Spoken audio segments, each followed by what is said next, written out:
কারণ নবী সাল্লাল্লাহু আলাইহি ওয়াসাল্লাম ইযা আওয়া ইলা ফিরাশিহি জামাআ কাফাইহি, নবীজি সাল্লাল্লাহু আলাইহি ওয়াসাল্লাম যখন বিছানায় আসতেন তখন দুই হাত একত্রিত করতেন। আমরা যেভাবে দুই হাত এক জায়গায় করে দোয়া করি ওইভাবে করতেন।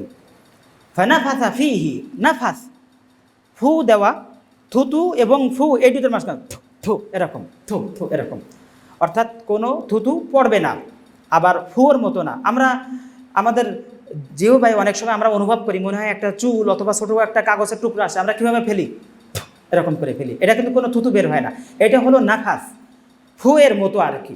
তো এইটা করতেন, করার পরে তারপরে কুল হু আল্লাহু আহাদ একবার সম্পূর্ণ বিসমিল্লাহ দিয়ে সহকারে কুল আউযু বিরাব্বিল ফালাক এবং কুল আউযু বিরাব্বিন নাস, এই তিনটা সূরা পড়তেন। পরে মাথা থেকে নিয়ে পাতলা পর্যন্ত যতটুকু পর্যন্ত হাত যায় মাসাহ করতেন। প্রথমে মাথা, তারপরে মুখ, দুই হাত দিয়ে মাসাহ করতেন, মানে এরকম ঘষে দিতেন, ডলতেন, তারপরে সামনে, তারপরে পিছনে।